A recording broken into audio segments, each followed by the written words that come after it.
Assalamualaikum warahmatullahi wabarakatuh. Jumpa lagi dengan saya di lanjutan materi yaitu mengenai tentang simulasi dan komunikasi digital. Nah, nanti secara lengkapnya akan saya tampilkan video animasi. Setelah ini bisa ditonton agar kalian bisa menikmati dengan have fun, dengan santai, sambil mendengarkan apa yang disampaikan lewat animasi berikut ini. Dan kali ini kita akan share sedikit tentang logika dan algoritma. Manusia adalah makhluk paling mulia sebab dianugerahi berbagai kelebihan yang tidak diberikan kepada semua makhluk selain manusia. Salah satu kelebihan tersebut karena manusia diberikan akal pikiran, sehingga dapat memilih hal yang benar dan bermanfaat, serta meninggalkan hal-hal yang salah, yang tidak benar dan tidak bermanfaat atau mudarat. Manusia merupakan makhluk yang mampu berpikir dan bernalar dengan baik.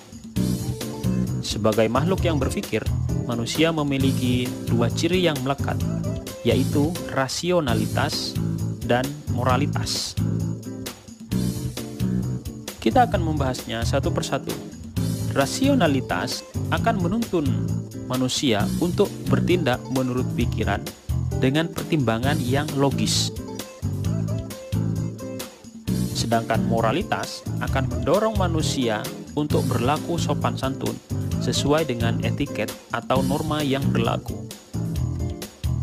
Namun, ketika manusia berpikir, kadang adakala dipengaruhi berbagai kecenderungan, emosi, subjektivitas, dan berbagai hal lain yang menjadikan kita tidak dapat berpikir jernih dan logis, sehingga menghasilkan kesalahan berpikir dan pada akhirnya akan mengakibatkan kesimpulan yang salah atau sesat.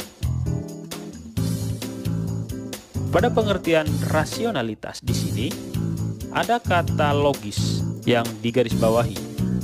Logis di sini berarti masuk akal dan memenuhi hukum logika. Logika sering diartikan sebagai kemampuan berpikir.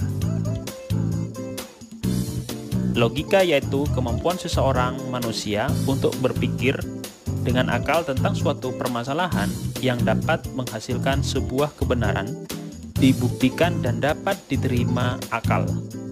Dan logika sering dihubungkan dengan kecerdasan.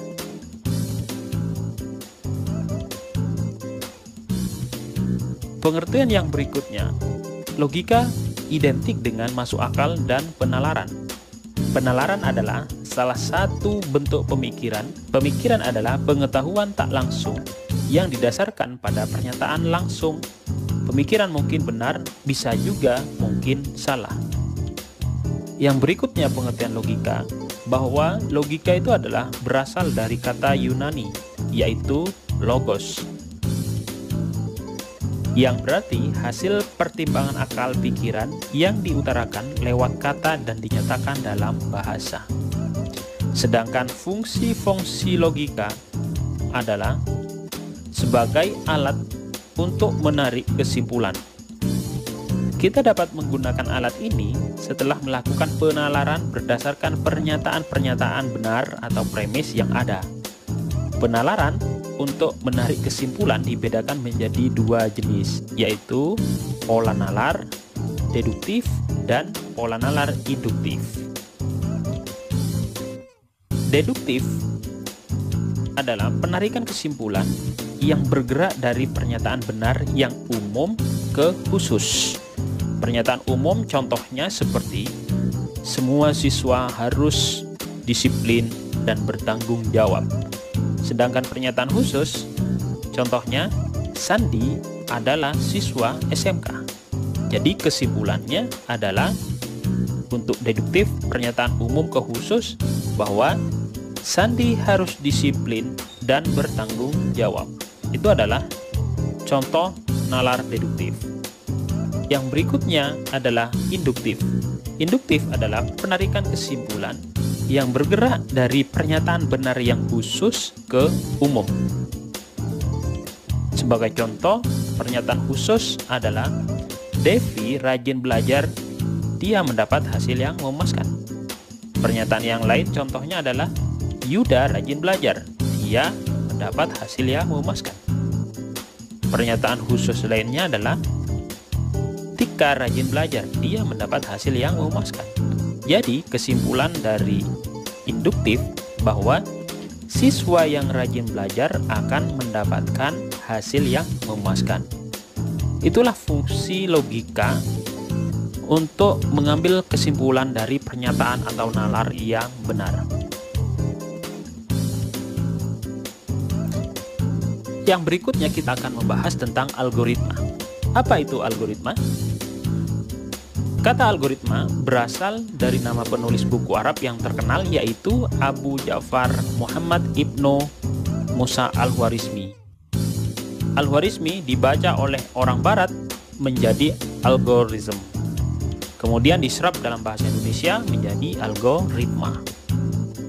Sedangkan menurut para ahli, pengertian algoritma adalah deretan instruksi yang jelas dalam memecahkan masalah, yaitu untuk memperoleh keluaran yang diinginkan dari suatu masukan dalam jumlah waktu yang terbatas. Jadi kesimpulannya, logika dan algoritma adalah ilmu yang mempelajari tentang cara penyelesaian suatu masalah berdasarkan urutan langkah-langkah terbatas yang disusun secara sistematis dan menggunakan bahasa yang logis dengan tujuan tertentu.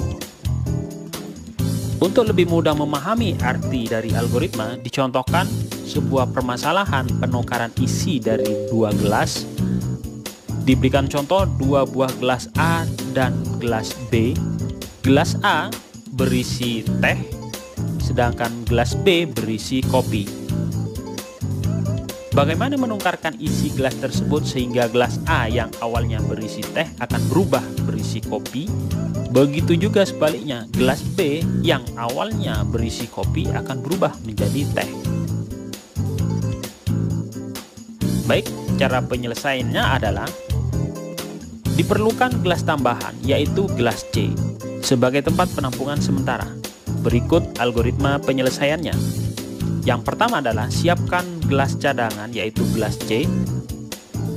Yang kedua adalah tuangkan teh yang di gelas A ke gelas C sehingga sekarang posisinya gelas A menjadi kosong.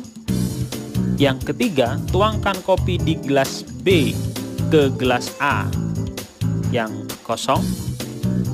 Kemudian yang keempat, tuangkan teh dari gelas C ke gelas B. Dengan demikian, sekarang posisi terakhir sudah berubah.